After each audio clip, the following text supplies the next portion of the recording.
Welcome to the Business Credit Hub with Rod.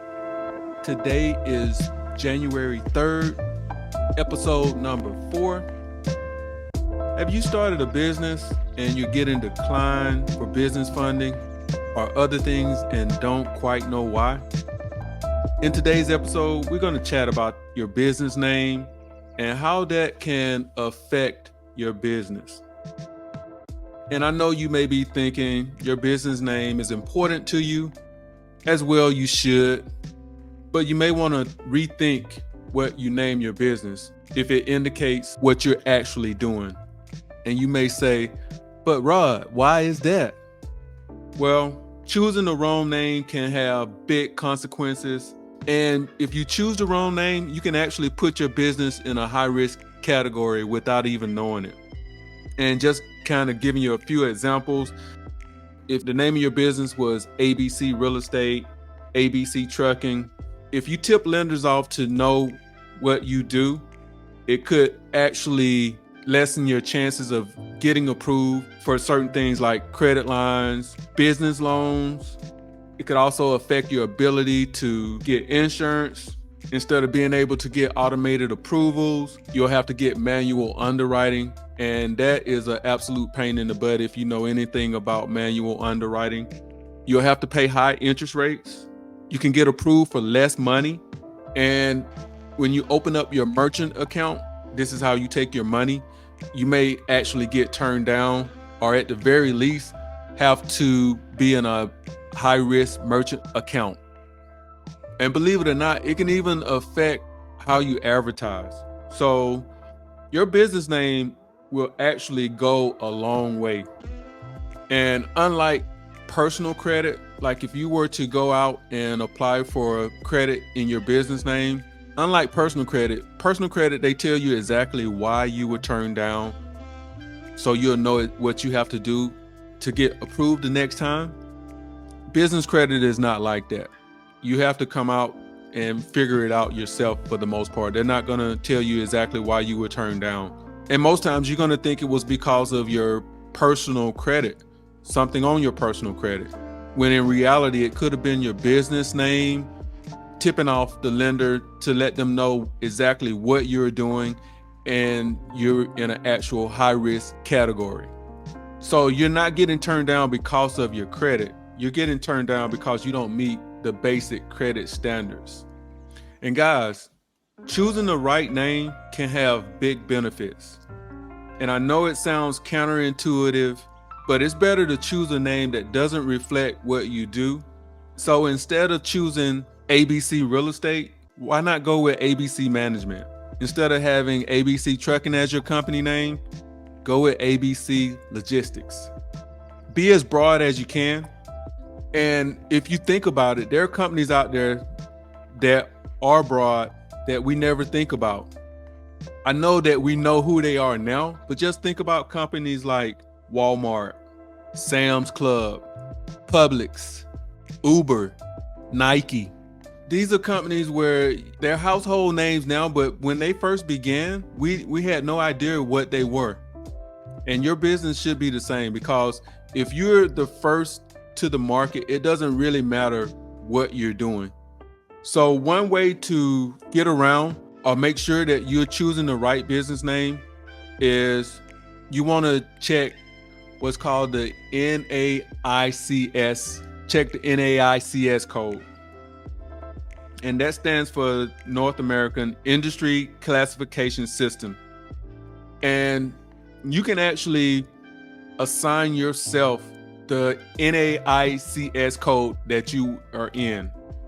And it's possible for you to actually be in more than one code. You can actually choose the code that best suits your company, but also you can choose the code that is not high risk and is gonna have your company where they're highly scrutinized. For example, like if you were going to a bank and you're opening up an account, don't let the banker choose what your NAICS code is. You should already know what that code is. And you can go to NAICS.com. You can put in high risk codes so that you'll know exactly what code to choose so that you're not in that industry code. The NAICS code is a way of designing what industry you're in. It was created by the IRS to compare your business expense to other businesses in the same industry. So it helps to get rid of the bad actors. To kind of give you an idea of high risk industries, and these are industries that we normally would not think of as high risk, but just to name off a few, would be financial services, accountants, attorneys. If you're in real estate, credit repair, all of these are going to be high risk industries. So when you're choosing your name, make sure that you're just choosing a general name, something that's very broad and generic. I promise you, it'll help you in the long run. Other things that you want to watch out for when you're first naming your business is the business address. So you may actually be using your home address, but you don't want to have your home address as your business address. That can be avoided by going and getting an address and using a virtual office. And that's going to help you in a couple of ways. You're separating your business from your personal entity, and you're also looking more credible to the lenders. In addition to that, your home address won't be public. You'll be able to use your virtual address.